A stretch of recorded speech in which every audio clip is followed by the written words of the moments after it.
Graduate MLC ఉప ఎన్నికల్లో విజయమే లక్ష్యంగా ప్రధాన పార్టీలు ముందుకు సాగుతున్నాయి. వరంగల్, ఖమ్మం, నల్గొండ ఉమ్మడి జిల్లాల పరిధిలో అభ్యర్థులు హోరాహోరీగా ప్రచారం చేస్తున్నారు. మూడు ప్రధాన పార్టీలకు జీవన్మరణ సమస్యలా మారిన ఈ ఉప ఎన్నికల్లో ఎవరిది పై చేయి, ఎవరు గెలుస్తారు, ఎవరు ఎదురీదబోతున్నారు, ఎవరి లోగుట్టు ఎలా ఉందో చూద్దాం.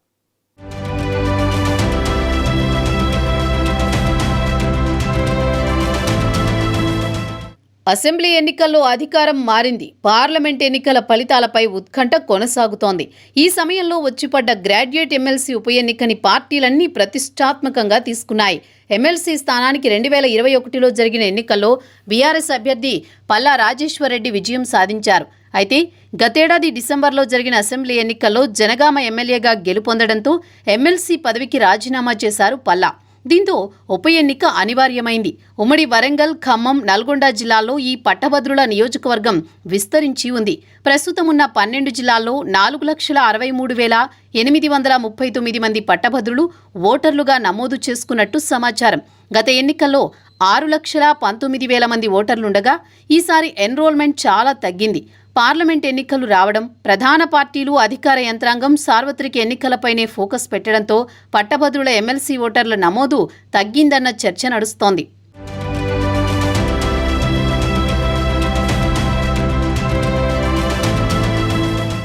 ఎమ్మెల్సీ ఎన్నికల్లో వివిధ పార్టీల నేతలు తమ అభ్యర్థుల గెలుపు కోసం తీవ్రంగా శ్రమిస్తున్నారు. తెలంగాణలో మళ్లీ పుంజుకోవాలని బీఆర్ఎస్, అధికారానికి బలం చేకూర్చుకోవాలని కాంగ్రెస్, ఎలాగైనా గెలిచి వచ్చే ఎన్నికలకు బాటలు వేసుకోవాలని బీజేపీ, ఇలా మూడు ప్రధాన పార్టీలు ఈ ఎన్నికల్ని ప్రతిష్టాత్మకంగా తీసుకుని ప్రచారం చేశాయి.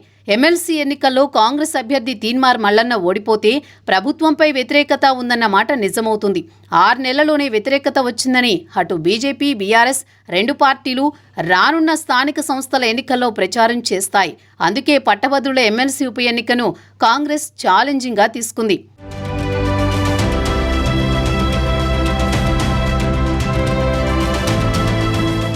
బీఆర్ఎస్ పార్టీకి ఎన్నిక జీవన్మరణ సమస్యలా ఉంది. ఎందుకంటే మొన్నటి ఎన్నికల్లో ప్రజలు మార్పు కోరుకున్నారు. కానీ బీఆర్ఎస్ ఇంకా ఉద్యమ పార్టీగా జనాల్లో ఉంది. కేసీఆర్పై ఇంకా ప్రజల్లో సాఫ్ట్ కార్నర్ ఉంది.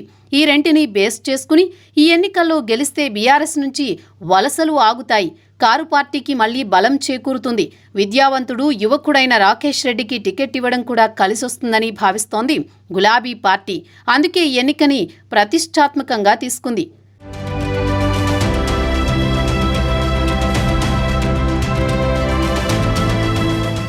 పార్లమెంట్ ఎన్నికల్లో మోదీ హవా కనిపించడంతో అదే ఊపును కొనసాగించి ఎలాగైనా తెలంగాణలో పాగా వేయాలని భావిస్తోంది కమలం పార్టీ.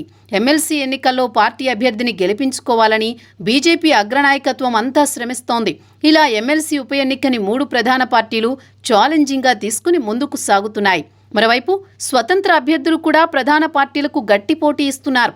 ఎమ్మెల్సీ ఉప ఎన్నికలో 52 మంది పోటీ పడుతుండగా ప్రధాన పార్టీలైన కాంగ్రెస్ నుంచి తీన్మార్ మల్లన్న, బీజేపీ నుంచి గుజ్జుల ప్రేమేందర్ రెడ్డి, బీఆర్ఎస్ నుంచి ఏనుగుల రాకేష్ రెడ్డి బరిలో నిలిచారు. మిగతా వారంతా స్వతంత్రులు.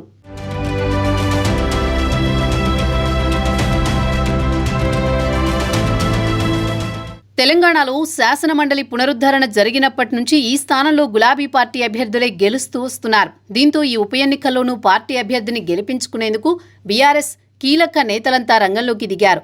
జిల్లాలో సమావేశాలు నిర్వహించడంతో పాటు 3 ఉమ్మడి జిల్లాల నేతలతో హైదరాబాద్ తెలంగాణ భవన్లో పార్టీ వర్కింగ్ ప్రెసిడెంట్ కేటీఆర్ సమావేశం నిర్వహించి దిశానిర్దేశం చేశారు. కోపతాపాలుంటే పక్కన పెట్టాలని, పార్టీ కోసం అంతా కలిసి పనిచేయాలని సూచించారు. అసంతృప్తులతో ఆయనే స్వయంగా మాట్లాడుతున్నారు. యువత, ఉద్యోగుల్లో క్రేజ్ ఉన్న కేటీఆర్ ఓటర్లతో ప్రత్యేకంగా సమావేశాలు నిర్వహిస్తున్నారు.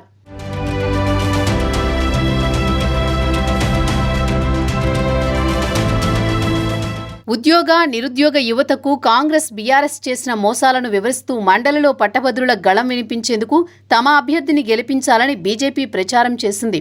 ఖమ్మం, నల్గొండ, వరంగల్ పట్టభద్రుల నియోజకవర్గంలోని 32 అసెంబ్లీ స్థానాల్లో 30 చోట్ల పార్టీ ఎమ్మెల్యేలే ఉండడం కలిసొస్తుందని కాంగ్రెస్ భావిస్తోంది. మార్నింగ్ వాక్లు, యువతతో మీటింగులతో పట్టభద్రులను ఆకట్టుకునే ప్రయత్నం చేసింది హస్తం పార్టీ. అధికారంలో ఉన్న తమతోని విద్యార్థులు, నిరుద్యోగులు, ఉద్యోగుల సమస్యలు పరిష్కారమవుతాయని కాంగ్రెస్ నేతలు చెబుతున్నారు. మరి ఇంతమంది అభ్యర్థుల నడుమ పార్టీల హామీల మధ్య పట్టభద్రులు ఎవరికి పట్టం కడతారో చూడాలి.